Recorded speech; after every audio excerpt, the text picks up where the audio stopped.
Future trading involves risk and is not suitable for all investors. Content provided in this segment is meant for educational purposes and is not a solicitation to buy or sell commodities. Hello, everybody. Welcome back to another episode of Tech Talk. Brand new year. Same two stooges doing Tech Talk. Andy, how you doing? I'm good. How are you? You thought I was going to go a different way with that one, didn't you? Happy New Year. Happy New Year. New Year, new you. New Year, new you. How was your New Year's? New me. It was good. And you?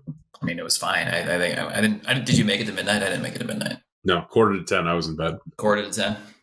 Okay. What did you say your New Year's resolution was this year? I don't have resolutions because they never work out. They never work out? I did say what was it we talked about? It was like your New Year's resolution should be to for it to not work out. And so yeah, that's right. So when it doesn't work out, it will have actually worked out for you. So it's like this weird loop. Right. By you not having a New Year's resolution, it'll make it so you actually complete your New Year's resolution. Oh, we could always try. You're off and running this year. That's all I know. Off and running, baby. Here we go. Off and running. Let's go. Speaking of off and running potentially, we got Nonfat. Didn't touch anything, by the way. We haven't touched a thing on this chart. Not a thing. Didn't touch it. Did not get down to my testing point or up to my testing point. I apologize. What do you think here, Richard? Looks like it's rounded out pretty good here at $1.15, give or take, maybe 116. It sure is. Heading a little higher, we might have a chance to test 125. I still think that whole L8 wave is in play. No. Right. So we have this first wave, second wave. We kind of measured this one as the third wave, right? It's about 120 to 130% of the length of this one. So depending on where we break out from, let's say we start to rock and roll from right here. Man. And again, we keep going back to it, but this is basically, if you take this whole move that we've had, 188 down to 104, gigantic move, retracing just a small portion of that takes you up to 136, which would be, look at that, the end of wave 3. Where it is. This could get interesting. It's almost looking like what happened back in May, where we just kind of petered around there and then it got extremely bearish down to 110. If you flipped that on its head, it's kind of reminiscent of what's happening there. How it kind of rounded out and fell down. Yeah. Yeah. Oh, yeah. Okay. I see what you're saying. Right here. Bam. If you flip that right around, it looks a lot like what happened back in May, June. Yeah. I think at the very least, your test point is going to go get tested, right? 123 and a half, 124. And then we'll see, right? If we can get through that, then this whole this 136.80, that is this big retracement level, comes into play. Mm-hmm. I feel like that would be, I guess, a surprise to the market. Where can we go? That would be the biggest surprise, I would think, is if, we did see Nonfat goes and trades $1.40. But the chart wise, it's got a nice little rounding out here. It's trying. Yeah. It broke out from this downward trend. It's had on here since late October. And it's, it broke out here, opened higher here. Not the biggest open higher. it's only a penny, but it's still rounding out. So let's kind of zoom in on this bad boy, huh? Yeah. Cody's test area, 123.70. It's coming. I don't know. We're going to do it? It looks like it. It looks more bullish than bearish at this point. Is the hammer buying? What's the first buy? I'm getting the hammer back out for Nonfat. Nonfat. Are you doing it? Seems to be a buy. Oh, man. First one of the new year, folks. First chart of the new year, the hammer comes out, and it's just buying it. Just unbelievable. That's exciting. That's exciting stuff. All right. Well, let's talk about something else that has been a little less exciting. All right. So CME Weekly Cheese, you and I have the exact same line drawn on here.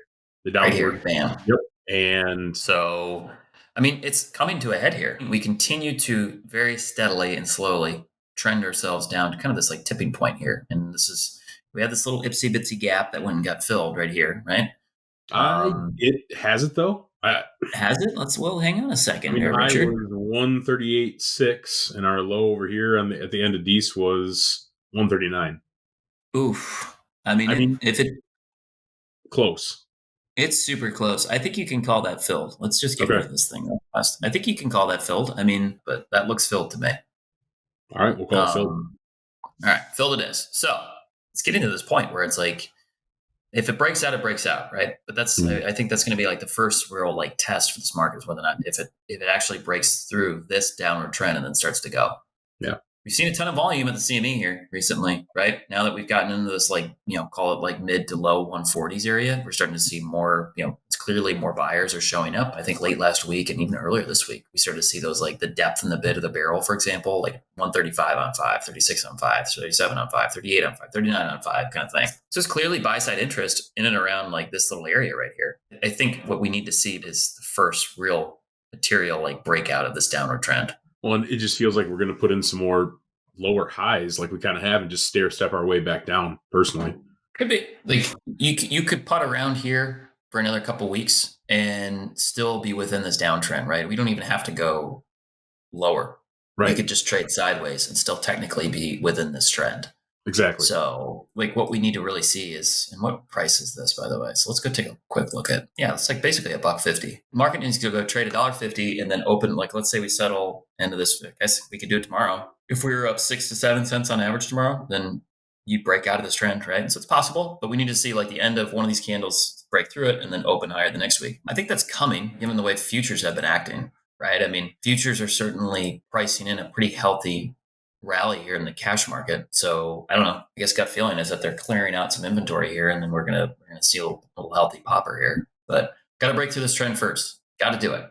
And like I said, it's coming to a head here. If you want to use where this gap was filled as like you're like the bottom end of the thing, we can certainly use that. If you want to be more conservative and say we need to get down to here first before breaking out, either way, it seems like it's approaching a price point where if we keep trading this volume, we can see, I think, a break through this trend. So we'll see. I don't know. Jance, go learn about basis loaded, by the way, or learn about Jan pricing. Basis loaded. Jan's certainly trading like we're going to see a little bit of a pop, right? Yeah. Oh, it definitely is. Definitely is. So that's on its third week of pricing this week. And what's the next one? Feb Class 3. Feb Class 3. What do you think of this thing? Oh, it's looking like it wants to make a rally. So a couple things to start. This blue line, this is RSI. This blue line, it's crossed a few times. It's teased us before, right? Mm-hmm. So it's crossed into oversold, came back, crossed again, came back. It's done it a few times, right? And so I don't think you can use that as like the key indicator. But what's interesting to me is that it's been the momentum on this one is, I mean, I don't even think you can really like use this line because it wasn't there for very long, right? So if you omit like the middle of November, the momentum in February has been lower since the middle of October, right? That's when you actually had more than like one trading day above zero. So it really has been negative momentum.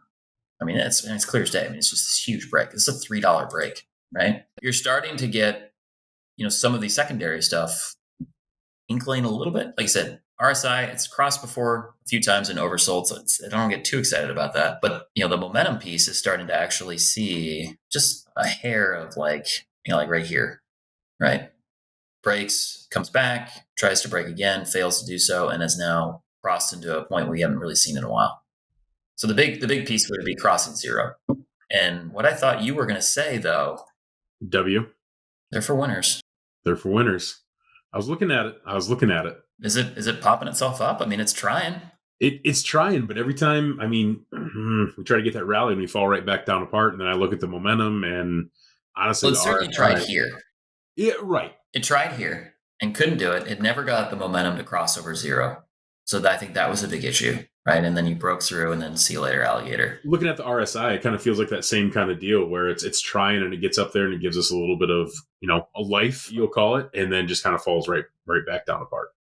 Well, what I think is interesting about Feb here is that at 15 and some like 15 and a half, 1560, it's not that big of a premium, depending on what kind of premiums you see in the NDPSR. Again, go talk to Joe about that. But it's not that big of a premium. It starts pricing in 2 weeks. But I think the difference between here, this move, and what we're seeing now is that you're actually starting to make an attempt at putting in a higher low, meaning like this low right here, it's kind of grinding itself out just above that one, right? And so before it was a pretty quick, like, nope, not so fast there, Richard. Maybe you get a big downtick tomorrow and we're see you later. But it's at least taking a shot at it, right? And so like if you're looking to own something, the Fed, you at least know that like, around 15 and a half, I mean, what's this low here? If you really want to be, I guess, most conservative about it, right? But I mean, this low is 1547. You have a pretty good indicator of like where you'd be wrong, right? Let's say you buy 62s here. you're wrong. If we go into a new low, which would be below 1547, kind of feels like the market is a little bit touchy to the upside. So we've had this big break. We've seen this happen in the past where you have this big break and you just get like either short covering, or maybe as a producer, you're not going to see as much selling at 15.5 just because, I don't know, you tell me, does $15.5 milk work on cost or dairy? No, we talked about it at 16.50. I think you'd ask, were people going to be selling at that point? And I said, no, it doesn't work for hardly anybody in the country. I don't think. And down at 15.50, $1 lower is definitely not going to work. I think maybe you lose like natural selling that shows up. Exactly. Or I should say fails to show up. You've got like at least an attempt. So at the very least, you can take a shot at it, know that you're wrong down at 1547. That's not like you're buying it here into new lows or something like that. I think the risk reward from this point, owning it, is pretty fair. It's not bad. Right? Agreed. For me, the big test would be is if we saw this momentum actually cross zero and maintain that and start to trend up.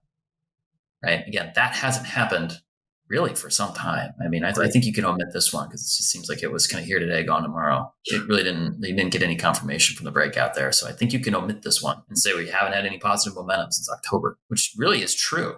Yeah. When you look at there it is right there. And then poof. Gone. See ya. So yeah, I think it's worth taking a shot at that. Then the question is, let's say we start to rally. What do you want to do with it? Like, here, this is basically very close to $16, right? Now you're starting to talk about like, what is cheese? Are we getting the subsequent rally in cheese to support that? It starts pricing not next week, but the week after. We'll see.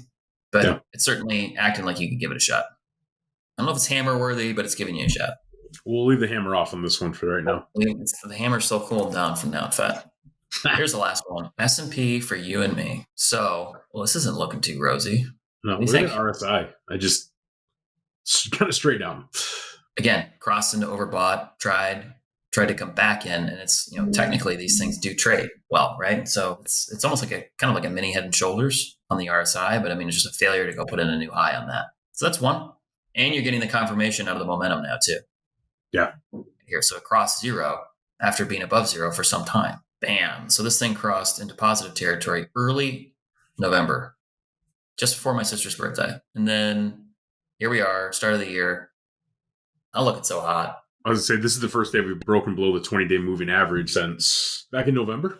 20-day move. I have the 100-day up. Let me change that bad boy to. You said the 20-day? The 20-day. Yep. So the 20 days. We've touched it a few times, but this is the first time we've settled below it. Yeah, I just changed mine to 20. There you go. This looks like it could roll over a little bit. Yeah. So here's the question. Do we go back down to 4,600, which was support for quite a few days there towards the end of the year, and test that area again? It's a good question. Let's go take a quick look. Hang on. So you said 4,600, huh? Right around here? It's possible, right? I think at the very least, you go back to where it broke out from, 4,665. Okay. Start there. See what happens. Let's take a quick look at the weekly. Yeah, you're talking about basically like it had this little hammer here and then started to go. I think you got to round that out. So yeah, it looks like you could have some short-term weakness still here in the SPO. And I don't know, this is one you always want to be mindful of from a macroeconomic standpoint, the wealth effect. People, are they going to start tightening the old belt? Yeah. Even looking at the weekly on this fall apart here, still near the highs of the last 2 years, right? You got to go back to January of 2022?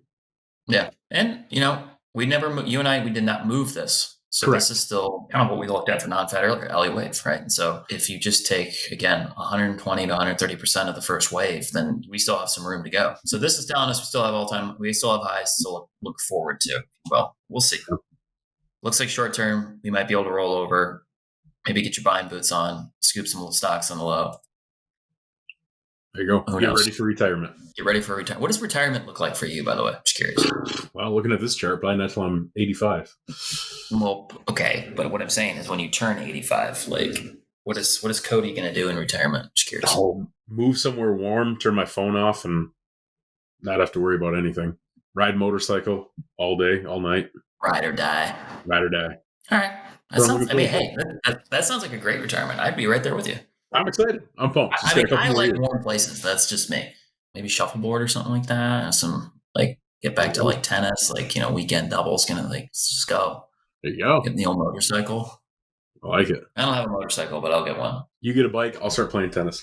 Backhand, forehand, overhand, all the hands. I love how you this is the forehand, backhand, forehand. Like you're totally opposite, but who cares? Like I'm into it. All right, fair enough. Awesome. Next week, Cody will give us a tennis lesson. What kind of backhand? One-handed backhand, two-handed backhand? He's gonna hit both. Well, if you watched this far, we appreciate you joining us for the first episode of Tech Talk as we just kind of ramble our way through the end. We really enjoy it. But thank you for watching. If you have any charts, please feel free to send them to us for next week. And we will be back looking at everyone's favorite charts. But until then, have a great weekend and a great week. See you next time.